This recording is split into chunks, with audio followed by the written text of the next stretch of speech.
Paul Francis. I'm from the Max Planck Institute for Software Systems and also from a startup called Aircloak. So the work I'm doing is related to anonymized analytics. So in general, I mean not just tracking on the internet, but in general, a lot of data is exchanged about people between hospitals and pharmaceutical industries. Of course, the Googles and Facebooks of the world gathering data. Banks gather lots of data and so on. Often this data is exchanged, sold, or just shared so that, normally for good purpose, so that people can analyze the data, can gain insights about people. And there's a lot of benefit that comes from analyzing this data. But there's always a risk of individual people being exploited by knowledge of this data or something like this.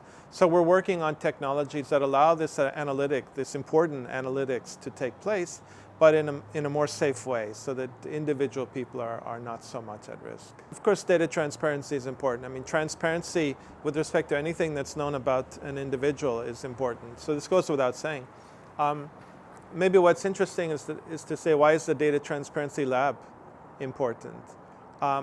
And I think, there's several reasons, but I think one of them in particular is because there's a lot of work that gets done by researchers or by small companies and so on that never really gains much in the way of traction. And it's often because it's done on a sort of one-off. Somebody does something, but there's really no good way to follow up, no support for that, no community within which to, for instance, take a lot of tools and bring them together and sort of get added benefit out of all these tools and a way of keeping them going. So the Data Transparency Lab is a really interesting effort to try to turn a lot of what is normally individual disparate efforts into more of a common goal and to see if something more can be created out of the efforts. I think it's a big challenge and it's very ambitious, so we'll see how it goes. So far there's been a lot of interesting talks. I'm in a bit pleasantly surprised. I often find that these talks are not as interesting as I hope. I'm hoping that, it's only halfway over, we haven't seen the panel yet and so on. I'm hoping there's a little bit more discussion about really how to bring all these things together. Now we're seeing a lot of individual talks about individual projects. That's very good. There's a lot of conversation going on in the hallway and people are clearly connecting up. But I hope we can see a little bit about how all this can come together and how it can all be coordinated and how especially the similar efforts can join forces to make something better happen. Yeah. I'm very excited about the role that my research and that Aircloak is playing in the Data Transparency Lab, because I think we can provide a basis for a lot of the data that's gathered by these different efforts to come together and to be made available to more researchers. I think the biggest challenge is in getting a lot of usage of these tools.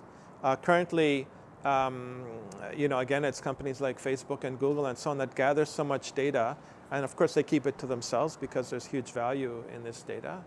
DTL is trying to do something a little bit different. It's trying to make this data available to more, but first we have to collect the data. So I think Aircloak will play a role in making this data accessible in a safe way, and I'm excited about that. But it's only going to be interesting if a lot of data can in fact be gathered. And I'm hoping that DTL can really make this happen. So I think one of the most interesting things was this statement by Heather West that she trusts Fitbit with her data. Of course, she also has some concerns, but I think ultimately for her, the value that she gets out of Fitbit exceeds the risk that might occur. A relatively small risk that might occur to herself because of the loss of this data. And I think most people feel this way. They get a lot out of these systems. They get a lot out of Facebook. They get a lot out of Google and so on. And they may occasionally be somewhat aware that something funny is happening on, or they feel a little bit creeped out, as people are saying, about the advertisements or the loss of data. But in the end, they get more value than they perceive as a risk. And I think this is good, that these services are running and that people are getting this value. So I think, like everybody, I think it's in a sense, we've only seen the beginning of this. All of these embedded devices, the Fitbit and the watch, and this is more and more health applications are coming out, and health monitoring will increase more and more. I think in 5-10 years, it'll be the case, very likely, that everything we eat, everything we buy, everything we put in our house is recorded somewhere. And in general, the knowledge that can be gained about this, about people, about society and so on, is generally good. So I think we've only seen the beginning of this, and I think generally it's not a bad thing. The analytic value, the knowledge that we can gain from all this, both personally that we can use for our own personal lives, and socially, to improve society generally, is fantastic. So I think it'll happen. I think it'll happen whether there's good privacy practices, whether there's transparency or not, and I think it's generally positive. But I hope that we can make it more transparent and that we can make it safer as we go forward.